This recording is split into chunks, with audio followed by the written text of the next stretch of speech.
Drop করে দাও, আমরা সাইড ড্রপ করে দিই। আচ্ছা ঠিক আছে, ওকে। এবারে ওয়াশ করার পরে তুমি কি করতেছো একটু দেখাও। করার পরে ফেডা হচ্ছে। আচ্ছা, আমাদের সম্পূর্ণ পানি এটা কি কালার ওয়াশ করতেছো? এটা ব্ল্যাক কালার থাক।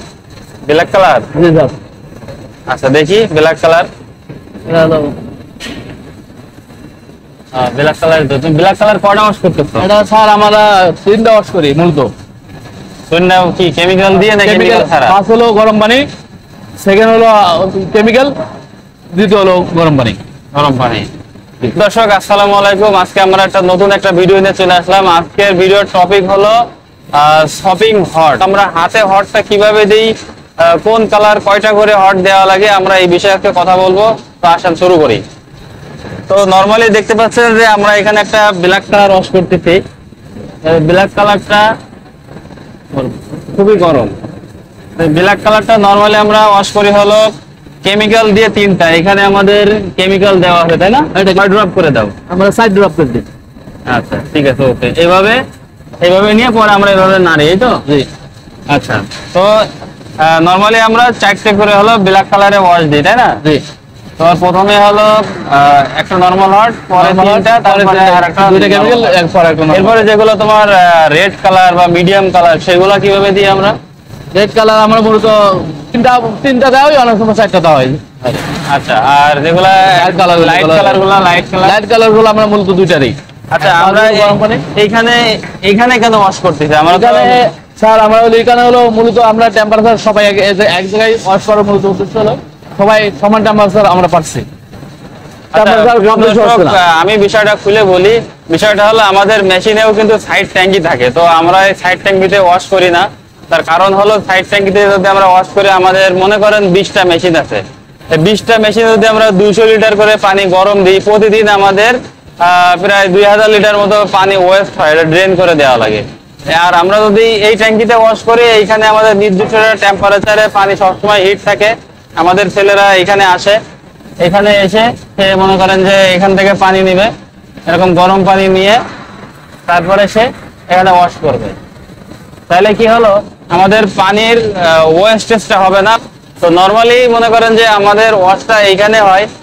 এবারে ওয়াশ করার পরে তুমি কি করতেছো একটু দেখাও। করার পরে ফেডা হচ্ছে। আচ্ছা, সম্পূর্ণ পানি। প্রিয় দর্শক, আমরা মূলত এখান থেকে আমরা যখন ওয়াশ করব, ওয়াশ শেষ হওয়ার পরে এরপরে আমরা এখানে আর কি মিনি প্যাডার, এটা আমাদের মিনি প্যাডারে কাপড়টা স্কুইজ করা হয়। স্কুইজ করা হয় এই কারণে, আমরা নরমালি আমাদের যে মেশিনের যে কাপড়গুলো থাকে এগুলো নিয়ে তো স্লিডিং করি। স্লিডিং এ ওখানে পেডিং হয়, স্কুইজিং হয়, এরপরে ড্রায়ার হয়, স্ট্যান্ডার হয়। এর আগে আপনাদের একটা ভিডিওতে দেখাইছিলাম যে আমাদের ডাইং করা কাপড় নিয়ে কিভাবে স্লিডিং করা হয়। তো স্লিডিং এ কিন্তু পানি নিষ্কাশন করা হয়, এটা আপনাদেরকে দেখানো হয়েছিল। তো আমাদের এখানে নরমালি এই মিনি প্যাডারটার কাজ হলো এই ভেজা কাপড়টাকে হালকা, দেখেন এখন কিন্তু এর ভিতরে কোনো পানি নাই, কোনো পানি খুঁজে পাওয়া যাবে না, ঠিক আছে? একদম মানে হালকা স্কুইজ করে এরপর এটাকে আমরা এই মিনি ড্রায়ারে শুকাবো। মিনি ড্রায়ারে কিভাবে শুকাবো দর্শক, এখন দেখতে পাচ্ছেন এটা হলো আমাদের একটা মিনি ড্রায়ার মেশিন। মেশিনে আমাদের এইখানে নির্দিষ্ট টেম্পারেচার দেওয়া থাকে, তারপরে এইখানে টাইম সেট করা থাকে এবং এখানে কিছু ফাংশন দেওয়া আছে, এটা অন্য কোনো ক্রাইটেরিয়া। তো এইখানে আমরা এই মিনি প্যাডারের ভিতরে এটা আমরা 60 সেকেন্ডের জন্য দিব, ড্রাই হবে। ড্রাই হওয়ার পরে এরপর এটা বের হবে। ভেতরে দাও। হ্যাঁ, দেখতে পাচ্ছেন যে এখন কিন্তু আমাদের মিনি প্যাডারে মিনি ড্রায়ারের ভিতরে স্যাম্পলটা ঢুকে গেল। স্যাম্পলটা 60 সেকেন্ড থাকবে এরকম। এখানে দেখা যায় টাইম কাউন্ট হচ্ছে। এই টাইম 60 সেকেন্ড হওয়ার পরে কিন্তু এটা অটোমেটিক্যালি আবার বের হয়ে আসবে। বের হয়ে আসলে দেখবেন যে আমাদের ফ্যাব্রিকটা ফুল ড্রাই হয়ে গেছে। ড্রাই হয়ে যাওয়ার পরেই কিন্তু আমরা মূলত এটাকে শেড চেক করব। আমাদের যে বায়ার দেওয়া স্ট্যান্ডার্ড শেড আছে, স্ট্যান্ডার্ড শেডের সাথে আমরা ম্যাচিং করে দেখবো শেডটা মিললো কিনা। যদি শেডটা মিলে যায় তাহলে আমাদের যে ডিভিশন আসবে এটা আমরা আমাদের মতো করে ডিভিশন দিয়ে দেব। আচ্ছা, এই দেখেন ফ্যাব্রিকটা আমি ফুল 60 সেকেন্ড দিলাম না, ভিডিওটা লম্বা হবে সে কারণে। ফ্যাব্রিকটা অলরেডি শুকাই গেছে, অল্প হালকা কিছু ভেজা আছে।